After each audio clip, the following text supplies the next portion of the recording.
His elegant Sao Paulo mansion, or in his townhouse facing Copacabana Beach in Rio de Janeiro, she had been insulated, whisked around by limousines to go visiting or shopping. But on her first trip to Janos's vast holdings in the Sataro or backlands of the Bahia, she asked for a horse, and she went exploring. She stopped at the vaquero's hut and found the starved child.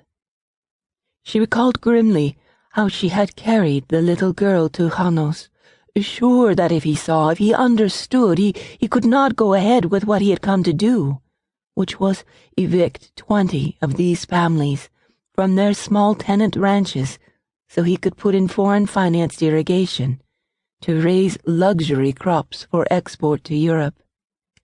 He had forcibly taken the child from her, handed the corpse to a servant to dispose of, and thrust a stiff drink at her. "No, sweetheart, I'd give anything if you had not seen that. But you've got to realize that these people, they are breeding a race of subhumans. They are wretched creatures. They'd get worse with each generation. There's no land or food or work for them, and if they all lived, well—" She could not believe the man who loved her so tenderly, was so lavish with her, could say these things. Janos, that baby. She fought for control, and she gazed imploringly into crystalline eyes, which for the first time since she'd known him were hard as diamonds. "Don't make them leave.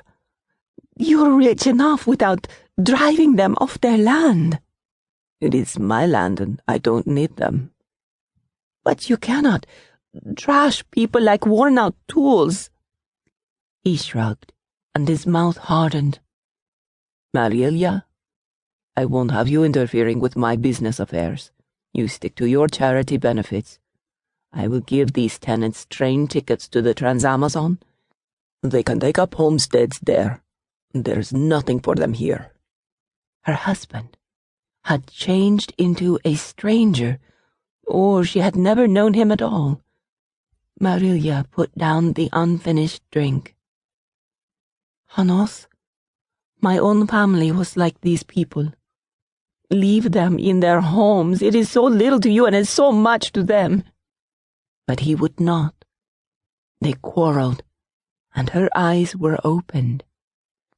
Food stuck in her throat. Luxury was hateful.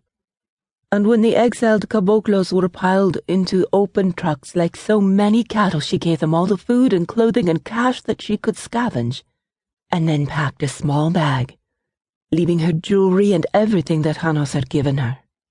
She used her credit card to fly to Belo Horizonte, and Caterina met her there and took her home to Ouro Preto, the beautiful old colonial silver town nestled in the hills of central Brazil.